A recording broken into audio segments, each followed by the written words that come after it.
Hello everyone, कैसे हैं आप सभी। आई होप आप सभी अच्छे होंगे, स्वस्थ होंगे और अपनी तैयारी में लगे हुए होंगे। तो फ्रेंड्स, स्वागत है आप सभी का द एग्ज़ाम ट्यूटर के इस नए सेशन में। फ्रेंड्स, आज की इस वीडियो में हम कवर करने वाले हैं आरआरबी एनटीपीसी के लिए जीके जीएस के मोस्ट इंपॉर्टेंट 40 मिसलेनियस क्वेश्चंस के प्रैक्टिस सेट को। ये जो 40 क्वेश्चंस रहने वाले हैं इस प्रैक्टिस सेट में, ये आपके एग्जाम के पॉइंट ऑफ व्यू से काफ़ी इंपॉर्टेंट होने वाले हैं, क्योंकि इस वीडियो में जो भी क्वेश्चंस लिए गए हैं वो सभी इंपॉर्टेंट और मोस्ट रिपीटेड क्वेश्चन जो हैं इस वीडियो में लिए गए हैं। तो आप कॉपी और पेन को लेकर के बैठ जाइएगा और इस प्रैक्टिस सेट को अपने एग्जाम से पहले का एग्जाम मान करके जो है परफॉर्म कीजिएगा और देखिएगा कि इन 40 क्वेश्चंस में से आपके कितने क्वेश्चन सही हुए हैं। और लास्ट में मुझे कमेंट बॉक्स में कमेंट करके ज़रूर बताइएगा कि इन 40 क्वेश्चंस में से आपके कितने क्वेश्चन सही हुए हैं। तो अब बिना देरी करते हुए बढ़ते हैं अपनी वीडियो की ओर, जिसमें हमारा फर्स्ट क्वेश्चन है, who among the following was the जज who sentenced Bhagat Singh to death. Bhagat Singh को फांसी की सज़ा सुनाने वाला न्यायाधीश निम्नलिखित में से कौन था। तो भगत सिंह को फांसी की सज़ा किसके द्वारा सुनाई गई थी। तो जीसी हिल्टन के द्वारा जो है भगत सिंह को फांसी की सज़ा सुनाई गई थी। और भगत सिंह को फांसी की सज़ा क्यों सुनाई गई थी। तो देखिए फ्रेंड्स, 1928 में भगत सिंह के द्वारा लाहौर में एक ब्रिटिश अफसर जॉन सैंडर्स की गोली मारकर हत्या कर दी गई थी। और फिर दिल्ली में सेंट्रल असेंबली में बम फेंकने के आरोप में 23 मार्च 1931 में इन्हें फांसी की सज़ा दी गई थी। इसी वजह से 23 मार्च को शहीद दिवस के रूप में भी मनाया जाता है। शहीद दिवस के रूप में मनाया जाता है 23 मार्च को, याद रखिएगा। और किसके द्वारा ये सज़ा सुनाई गई थी इन्हें। तो जीसी हिल्टन के द्वारा। आंसर हो जाएगा हमारा ऑप्शन सी, जीसी हिल्टन। नेक्स्ट क्वेश्चन की तरफ बढ़ते हैं। नेक्स्ट क्वेश्चन है हमारा, from which of the following places has the bronze statue of a dancer been found. निम्नलिखित में से किस स्थान से नर्तकी की कांसे की मूर्ति प्राप्त हुई है। तो देखिए फ्रेंड्स, सिंधु घाटी सभ्यता का ऐसा कौन सा स्थल है जहाँ से नर्तकी की कांसे की मूर्ति प्राप्त हुई है। तो मोहनजोदारो से जो है नर्तकी की कांसे की मूर्ति प्राप्त हुई है। और क्या मिला है मोहनजोदारो से। तो देखिए फ्रेंड्स, जितने भी बड़े आता है, जैसे कि बड़े अन्नागार, बड़े अन्नागार और बड़े स्नानागार, ये कहाँ से मिले हैं, इनके प्रमाण कहाँ से मिले हैं। तो मोहनजोदारो से मिले हैं। बात करें ये किस नदी के तट पर स्थित है। तो मोहनजोदारो जो है ये इंडस रिवर के किनारे पर स्थित है। और ये है कहाँ पर। तो ये है पाकिस्तान में स्थित। इनका कभी कभी साइट भी पूछ लिया जाता है कि कहाँ पर स्थित है। तो ये पाकिस्तान में स्थित है। कालीबंगा की अगर हम बात करें तो कालीबंगा से हमें क्या मिलता है। तो अग्निकुंड के प्रमाण हमें कहाँ से मिलते हैं। कालीबंगा से मिलते हैं। जुते हुए खेत के प्रमाण भी कहाँ से मिलते हैं। कालीबंगा से मिलते हैं। बात करें कालीबंगा है कहाँ पर। तो कालीबंगा जो है ये राजस्थान में है। किस नदी के किनारे पर स्थित है। तो ये है घग्गर नदी के किनारे पर स्थित।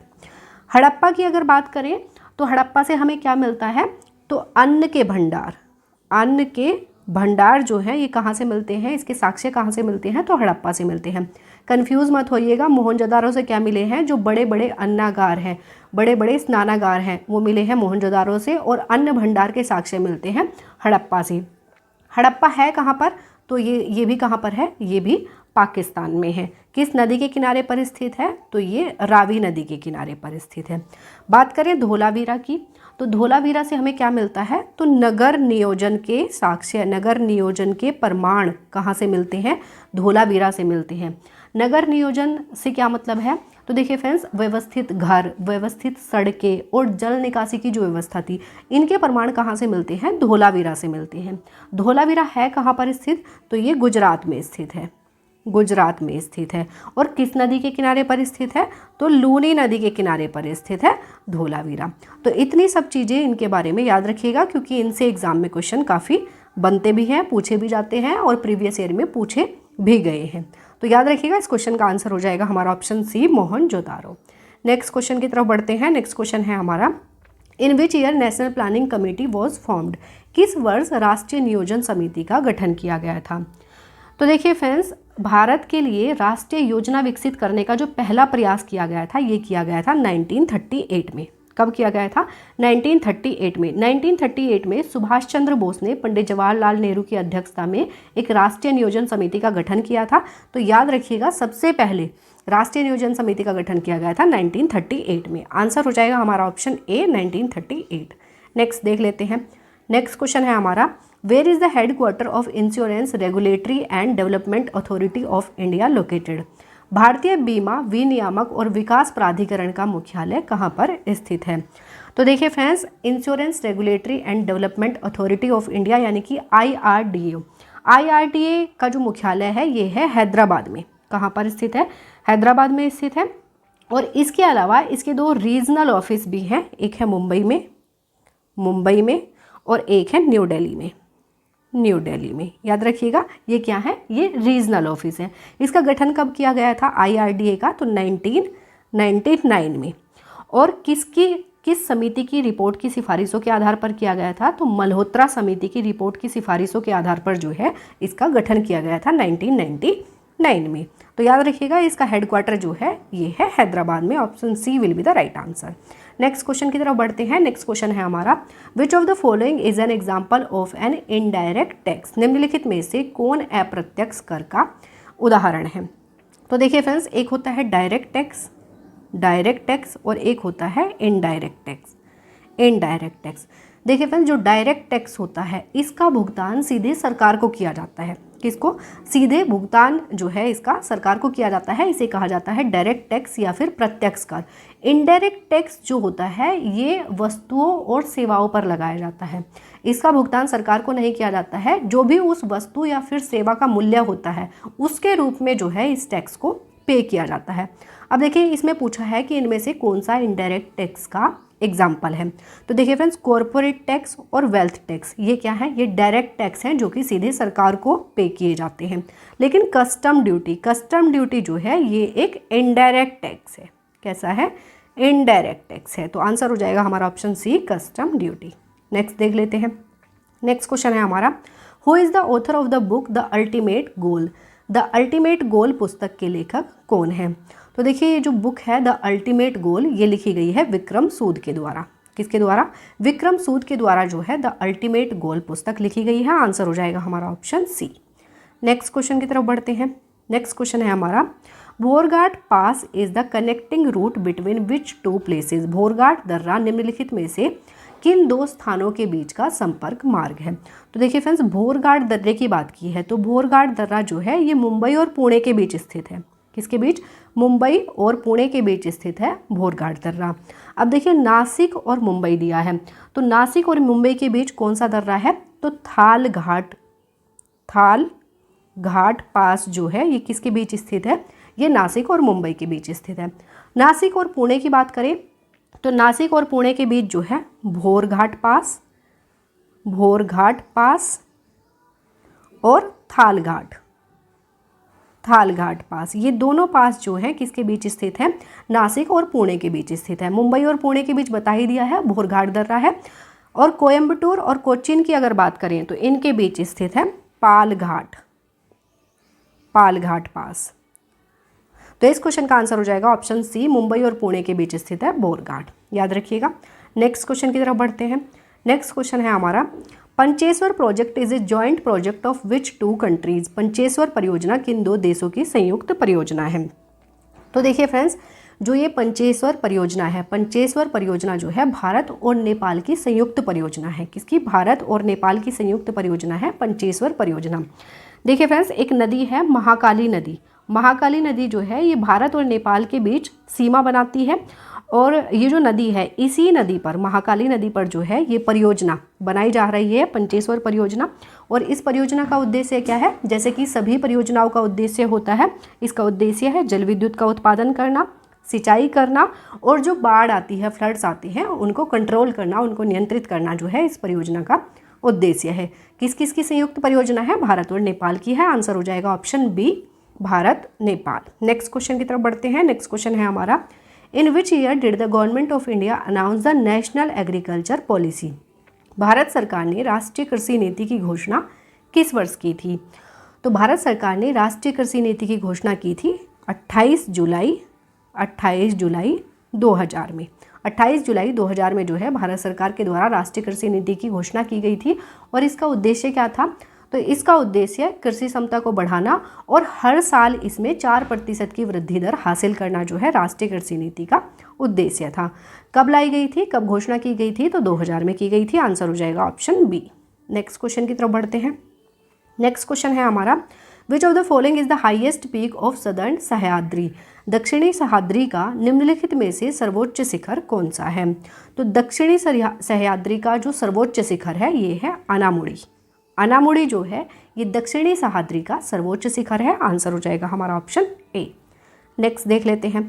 नेक्स्ट क्वेश्चन है हमारा, which state connects the Java sea and the Indian ocean? Java सागर तथा हिंद महासागर को कौन सी जल संधि जोड़ती है? तो इनमें से ऐसी कौन सी जल संधि है जो कि जावा सागर और हिंद महासागर को जोड़ती है? तो ये है सुंडा स्ट्रेट। सुंडा जल संधि जो है जावा सागर और हिंद महासागर को जोड़ती है। और ये जो संधि है ये कहाँ पर स्थित है? तो इंडोनेशिया के सुमात्रा और जावा द्वीपों के बीच जो है ये स्थित है। बात करें पाक स्ट्रेट यानी कि पाक जल संधि की, ये कहाँ पर स्थित है? तो भारत और श्रीलंका के बीच स्थित है पाक स्ट्रेट। मलक्का स्ट्रेट की बात करें तो मलक्का स्ट्रेट जो है ये हिंद महासागर और प्रशांत महासागर को जोड़ती है। और बेरिंग स्ट्रेट की बात करें यानी कि बेरिंग जल संधि की बात करें तो ये किस किस के बीच स्थित है? तो ये प्रशांत महासागर और आर्कटिक महासागर को जोड़ने का काम करती है। तो याद रखिएगा सुंडा स्ट्रेट जो है ये जावा सागर और हिंद महासागर को जोड़ती है। आंसर हो जाएगा हमारा option B, Sunda Strait. Next देख लेते हैं। नेक्स्ट क्वेश्चन है हमारा, which type of forests are found in most parts of India? भारत के अधिकांश भाग में किस प्रकार के वन पाए जाते हैं? तो भारत के अधिकांश भाग में जो है ट्रॉपिकल डेसिडुअस फॉरेस्ट पाए जाते हैं। कौन से? ट्रॉपिकल डेसिडुअस फॉरेस्ट यानी कि उष्ण कटिबंधीय पर्णपाती वन पाए जाते हैं भारत के अधिकांश भाग में। आंसर हो जाएगा हमारा ऑप्शन बी। नेक्स्ट क्वेश्चन की तरफ बढ़ते हैं। नेक्स्ट क्वेश्चन है हमारा, which of the following soils has the largest area extent in India? निम्नलिखित में से किस मृदा का क्षेत्रीय विस्तार भारत में सर्वाधिक है? तो ऐसी कौन सी मृदा है, ऐसी कौन सी सॉइल है जो भारत में सर्वाधिक भाग में पाई जाती है? तो एलुवियल सॉइल, जिसे जलोढ़ मृदा कहा जाता है। एलुवियल सॉइल जो है ये भारत के सर्वाधिक क्षेत्र में पाई जाती है। और ये जो एलुवियल सॉइल है ये बनती कैसे है? तो देखिए फ्रेंड्स, जो नदियाँ होती हैं, नदियों के द्वारा बहाकर लाया गया जो अवसाद होता है उससे निर्माण होता है एलुवियल सॉइल का। और ये लगभग 40% भारत के क्षेत्र का लगभग 40% भाग में जो है ये फैली हुई है एलुवियल सॉइल यानी कि जलोढ़ मृदा। याद रखिएगा आंसर हो जाएगा हमारा option C, alluvial soil. Next देख लेते हैं। नेक्स्ट क्वेश्चन है हमारा, on which date is the world ozone day celebrated every year? विश्व ओजोन दिवस प्रतिवर्ष किस तिथि को मनाया जाता है? तो वर्ल्ड ओजोन डे मनाया जाता है 16 सितंबर को। 16 सितंबर को मनाया जाता है वर्ल्ड ओजोन डे। 16 अक्टूबर को क्या मनाया जाता है? तो world food day. World food day यानी कि विश्व खाद्य दिवस मनाया जाता है 16 अक्टूबर को। 5 जून को क्या मनाया जाता है? तो world environment day. World environment day यानी कि विश्व पर्यावरण दिवस मनाया जाता है 5 जून को। 10 अप्रैल को क्या मनाया जाता है? तो 10 अप्रैल को मनाया जाता है world homeopathy day. World homeopathy day मनाया जाता है 10 अप्रैल को। 16 सितंबर को मनाया जाता है वर्ल्ड ओजोन डे। आंसर हो जाएगा ऑप्शन डी। नेक्स्ट देख लेते हैं। नेक्स्ट क्वेश्चन है हमारा, Uday Bhumi is the burial place of which of the following great man? Uday Bhumi निम्नलिखित में से किस महापुरुष की समाधि स्थल है? तो उदय भूमि जो है ये किस महापुरुष की समाधि स्थल है? तो ये है के.आर. नारायणन की। के.आर. नारायणन की समाधि स्थल को उदय भूमि के नाम से जाना जाता है। आंसर हो जाएगा ऑप्शन डी। नेक्स्ट देख लेते हैं। नेक्स्ट क्वेश्चन है हमारा, which of the following is the highest gallantry award of the country? देश का सर्वोच्च वीरता पुरस्कार निम्नलिखित में से कौन सा है? तो देश का सर्वोच्च वीरता पुरस्कार है परमवीर चक्र यानी कि पीवीसी इसको कहा जाता है। परमवीर चक्र जो है ये देश का सर्वोच्च वीरता पुरस्कार है और ये युद्ध काल में, युद्ध क्षेत्र में वीरता दिखाने के लिए दिया जाता है। उसके बाद आता है अशोक चक्र। अशोक चक्र जो है ये शांति काल में वीरता दिखाने के लिए दिया जाता है। और उसके बाद आता है महावीर चक्र और उसके बाद आता है कीर्ति चक्र। तो याद रखिएगा देश का सर्वोच्च वीरता पुरस्कार है Paramvir Chakra. Option C will be the right answer. Next देख लेते हैं। नेक्स्ट क्वेश्चन है हमारा, Bidesia folk dance is related to which of the following states? Bidesia लोक नृत्य निम्नलिखित में से किस राज्य से संबंधित है? तो देखिए विदेशिया जो है ये संबंधित है झारखंड से। किससे? झारखंड से संबंधित है विदेशिया लोक नृत्य। आंसर हो जाएगा ऑप्शन सी। नेक्स्ट देख लेते हैं। नेक्स्ट क्वेश्चन है हमारा, in which year was the Olympic flag first hoisted. Olympic ध्वज को सर्वप्रथम किस वर्ष फहराया गया था? तो ओलंपिक ध्वज को सर्वप्रथम कब फहराया गया था? तो 1920 में। 1920 में एंटवर्प में आयोजित जो ओलंपिक खेल थे उसमें सबसे पहले ओलंपिक ध्वज को फहराया गया था। आंसर हो जाएगा हमारा ऑप्शन ए 1920। नेक्स्ट देख लेते हैं। नेक्स्ट क्वेश्चन है हमारा, who is known as the father of information revolution. सूचना क्रांति के जनक के रूप में किसे जाना जाता है? तो देखिए फ्रेंड्स, सूचना क्रांति के जनक के रूप में जाना जाता है सैम पित्रोदा को और राजीव गांधी को जो है किसके रूप में जाना जाता है? सूचना क्रांति के जनक के रूप में जाना जाता है। यहाँ पर सैम पित्रोदा नहीं दिया है, राजीव गांधी दिया है, तो आंसर यही हो जाएगा option A Rajiv Gandhi. Next देख लेते हैं। नेक्स्ट क्वेश्चन है हमारा, how many types of justice have been described in the preamble of the Indian constitution. भारतीय संविधान की उद्देशिका में कितने प्रकार के न्याय का वर्णन किया गया है? तो भारतीय संविधान की जो उद्देशिका है, जो प्रीएम्बल है, उसमें कितने प्रकार के न्याय का वर्णन किया गया है? तो 3 प्रकार के न्याय का वर्णन किया गया है। कौन कौन से? सोशल, इकोनॉमिक और पॉलिटिकल। इन 3 प्रकार के न्यायों का वर्णन किया गया है हमारे भारतीय संविधान की उद्देशिका में, प्रीएम्बल में। आंसर हो जाएगा ऑप्शन बी 3। नेक्स्ट देख लेते हैं। नेक्स्ट क्वेश्चन है हमारा, what is the total number of Lok Sabha and Rajya Sabha seats in Bihar respectively. Bihar में लोकसभा तथा राज्यसभा की कुल सीटें क्रम से कितनी हैं? तो बिहार में लोकसभा और राज्यसभा की कुल सीटें कितनी हैं? तो लोकसभा की हैं 40 और राज्यसभा में कितनी है? तो राज्यसभा में है 16। तो आंसर हो जाएगा ऑप्शन बी 40 और 16। नेक्स्ट देख लेते हैं। नेक्स्ट क्वेश्चन है हमारा, which of the following is not a principle or model of representation. निम्नलिखित में से कौन सा प्रतिनिधित्व का सिद्धांत अथवा प्रतिरूप नहीं है? तो देखिए फ्रेंड्स, रिप्रेजेंटेशन यानी कि प्रतिनिधित्व के सिद्धांत कौन कौन से हैं? तो देखिए फ्रेंड्स, न्यासिता जिसको ट्रस्टीशिप कहा जाता है, ये क्या है? ये प्रतिनिधित्व का सिद्धांत है। दूसरा है प्रदत्तीकरण जिसको डेलीगेशन कहा जाता है, ये प्रतिनिधित्व का सिद्धांत है। और तीसरा है जनादेश यानी कि मैंडेट। ये क्या है? ये तीनों प्रतिनिधित्व के सिद्धांत है। लेकिन अनएनिमिटी जिसको सर्वसम्मति कहा जाता है, सर्वसहमति कहा जाता है, ये प्रतिनिधित्व का सिद्धांत नहीं है। तो इस क्वेश्चन का आंसर यही हो जाएगा option D unanimity. Next question की तरफ बढ़ते हैं। नेक्स्ट क्वेश्चन है हमारा, which languages were included in the 8th schedule under the 92nd constitutional amendment. 92वां संविधान संशोधन के तहत किन भाषाओं को 8वीं अनुसूची में शामिल किया गया था? तो देखिए फ्रेंड्स, 92nd अमेंडमेंट हुआ था, कॉन्स्टिट्यूशनल अमेंडमेंट, जो कि हुआ था 2003 में हुआ था, जिसके तहत 4 भाषाओं को जो है इसमें ऐड किया गया था। कौन कौन सी? बोडो, मैथिली,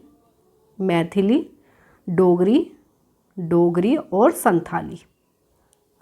इन 4 भाषाओं को जो है इसमें ऐड किया गया था। और इसके बाद से भारतीय संविधान की जो 8वीं अनुसूची है, भाषाएं किस में दी गई हैं? भारतीय संविधान की 8वीं अनुसूची में दी गई हैं। तो उसमें इस संशोधन के बाद जो है कितनी भाषाएं थी? 22 भाषाएं थी, याद रखिएगा। तो बोडो भी हो जाएगा, मैथिली भी हो जाएगा, डोगरी भी हो जाएगा। आंसर बनेगा all of the above. Option D will be the right answer. Next देख लेते हैं। नेक्स्ट क्वेश्चन है हमारा, what is the retirement age of high court जजेस। उच्च न्यायालय के न्यायाधीशों की सेवानिवृत्ति की आयु क्या है? तो देखिए फ्रेंड्स, उच्च न्यायालय के न्यायाधीशों की जो सेवानिवृत्ति की आयु है वो होती है 62 वर्ष। हाई कोर्ट के पूछा है तो हाई कोर्ट की होती है 62 वर्ष। अगर सुप्रीम कोर्ट के पूछा जाए तो सुप्रीम कोर्ट की हो जाएगी 65 वर्ष यानी कि 65 ईयर्स। तो इस क्वेश्चन का आंसर बनेगा हमारा ऑप्शन सी 62 ईयर्स। नेक्स्ट देख लेते हैं। नेक्स्ट क्वेश्चन है हमारा, which of the following is the executive bureaucratic arm of the European union. निम्नलिखित में से यूरोपीय संघ की कार्यकारी नौकरशाही भुजा कौन सी है? तो देखिए फ्रेंड्स, यूरोपियन यूनियन का पूछा है। यूरोपियन यूनियन की एग्जीक्यूटिव ब्यूरोक्रेटिक आर्म कौन सी है? तो यूरोपियन आयोग यानी कि यूरोपियन कमीशन जो है इसकी एग्जीक्यूटिव ब्यूरोक्रेटिक आर्म है। और ये क्या काम करती है? तो देखिए फ्रेंड्स, जो यूरोपियन यूनियन है उसकी नीतियों को लागू करने का काम जो है यूरोपीय आयोग करता है। जो लॉज होते हैं उनको प्रपोज करता है और बजट का मैनेजमेंट करने का काम जो है ये यूरोपियन कमीशन करता है। आंसर हो जाएगा हमारा option B European commission. Next देख लेते हैं। नेक्स्ट क्वेश्चन है हमारा, where is the headquarter of national green tribunal. राष्ट्रीय हरित न्याय अधिकरण का मुख्यालय कहाँ पर स्थित है? तो देखिए फ्रेंड्स, नेशनल ग्रीन ट्रिब्यूनल जिसे एनजीटी कहा जाता है, इसकी स्थापना कब हुई थी? तो 18 अक्टूबर 2010 में जो है इसकी स्थापना की गई थी। इसका हेडक्वार्टर कहाँ पर है? तो न्यू दिल्ली में है। न्यू दिल्ली में जो है इसका हेडक्वार्टर है। इसके अलावा इसके 4 रीजनल ऑफिस भी हैं। क्या है? न्यू दिल्ली में इसका हेडक्वार्टर है, लेकिन इसके अलावा इसके 4 रीजनल ऑफिस भी हैं। कहाँ कहाँ पर हैं?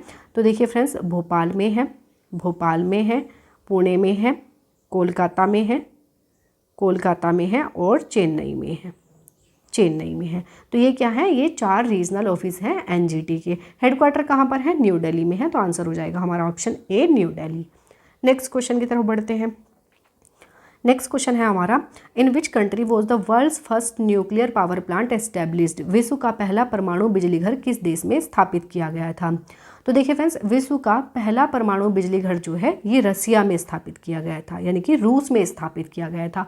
और कब स्थापित किया गया था? तो 27 जून 1954 में जो है विश्व का पहला परमाणु बिजली घर रसिया में स्थापित किया गया था। और ये दुनिया का पहला परमाणु ऊर्जा संयंत्र था जिसने ग्रिड के लिए बिजली का उत्पादन किया था। तो याद रखिएगा, आंसर हो जाएगा ऑप्शन डी, रूस में स्थापित किया गया था विश्व का पहला परमाणु बिजली घर। नेक्स्ट देख लेते हैं। नेक्स्ट क्वेश्चन है हमारा, Barbari and Jamunapari are the main breed of which? Barbari और जमुनापुरी किसकी प्रमुख नस्लें हैं? तो देखिए फ्रेंड्स, ये बारबरी और जमुनापुरी जो है ये बकरी की नस्लें हैं, यानी कि गोट की नस्लें हैं। आंसर हो जाएगा हमारा ऑप्शन सी, गोट। नेक्स्ट देख लेते हैं। नेक्स्ट क्वेश्चन है हमारा, the sticking together of the fibres of A shaving brush is an example of? Shaving brush के रेशों का आपस में चिपक जाना किसका एग्जाम्पल है? तो देखिए फ्रेंड्स, जो शेविंग ब्रश होता है उसके रेशे जो है आपस में चिपक जाते हैं। तो ये पूछा है कि ये किसका एग्जाम्पल है, किसका उदाहरण है? तो ये होता है सरफेस टेंशन, यानी कि पृष्ठ तनाव का एग्जाम्पल है। आंसर हो जाएगा ऑप्शन डी। नेक्स्ट देख लेते हैं। नेक्स्ट क्वेश्चन है हमारा, Fleming's right hand rule is use to find the direction of? Fleming के दाएं हाथ के नियम का प्रयोग किसकी दिशा को पता लगाने के लिए किया जाता है? तो देखिए फ्रेंड्स, जो फ्लेमिंग के दाएं हाथ का नियम है इसका उपयोग किसके लिए किया जाता है? तो देखिए, जो जनरेटर में प्रेरित धारा होती है, जनरेटर में प्रेरित धारा यानी कि इंड्यूस्ड करंट होती है, उसकी दिशा का पता लगाने के लिए जो है फ्लेमिंग के दाएं हाथ के नियम का उपयोग किया जाता है। तो आंसर हो जाएगा प्रेरित धारा यानी कि induced current. Option A will be the right answer. Next देख लेते हैं। नेक्स्ट क्वेश्चन है हमारा, which of the following determines the chemical properties of an element? किसी तत्व का रासायनिक गुण निम्नलिखित में से कौन निर्धारित करता है? तो देखिए फ्रेंड्स, किसी भी एलिमेंट की, किसी भी तत्व की जो केमिकल प्रॉपर्टीज होती हैं ये कौन डिटरमाइन करता है? तो उसमें प्रेजेंट जो इलेक्ट्रॉन्स होते हैं, इलेक्ट्रॉन जो है उसकी केमिकल प्रॉपर्टीज को डिटरमाइन करते हैं। तो आंसर हो जाएगा हमारा option C, number of electrons. Next देख लेते हैं। नेक्स्ट क्वेश्चन है हमारा, which of the following is the purest form of iron? निम्नलिखित में से कौन लोहे का सबसे शुद्धतम रूप है? तो इनमें से ऐसा कौन सा है जो लोहे का सबसे शुद्धतम रूप है, प्योरेस्ट फॉर्म है? तो पिटवा लोहा या इसको रोट आयरन भी कहा जाता है, ये जो है ये लोहे का सबसे शुद्धतम रूप है, सबसे प्योरेस्ट फॉर्म है। आंसर होगा ऑप्शन बी। नेक्स्ट की तरफ बढ़ते हैं। नेक्स्ट क्वेश्चन है हमारा, brass is an alloy of which of the following? पीतल निम्नलिखित में से किसका मिश्रण है? तो देखिए फ्रेंड्स, जो ब्रास या पीतल होता है ये कॉपर और जिंक का मिश्रण होता है। किसका? कॉपर और जिंक का मिश्रण होता है पीतल। कॉपर और टिन किसे कहा जाता है? तो कॉपर और टिन जो है ये ब्रॉन्ज को कहा जाता है।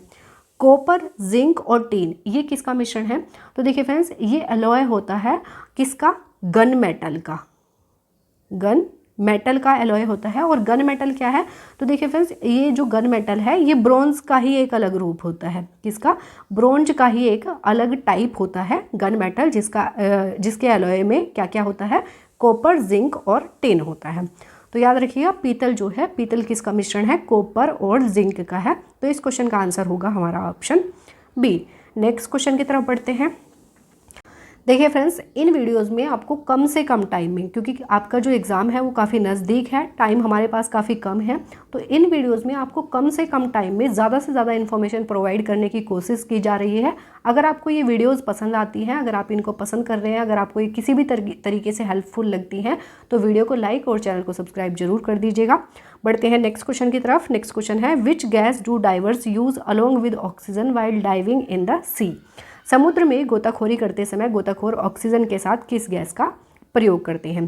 तो देखिए फ्रेंड्स, जो डाइवर्स होते हैं, गोताखोर होते हैं, वो गोताखोर करते समय ऑक्सीजन के साथ किस गैस का प्रयोग करते हैं, तो ये करते हैं हीलियम का। किसका?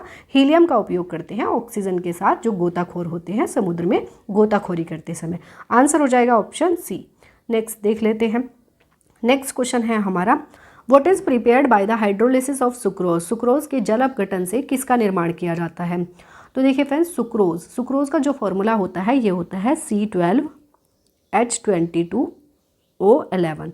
C12H22O11 जो है सुक्रोज का फॉर्मूला होता है। हाइड्रोलिसिस पूछा है यानी कि जल अपघटन पूछा है, तो वाटर से इसकी क्रिया करवा दो और इस पे हमें क्या मिलेगा, तो C6H12O6 प्लस C6H12O6 हमें मिलता है, यानी कि ये हो गया हमारा ग्लूकोज और ये हो गया हमारा फ्रक्टोज।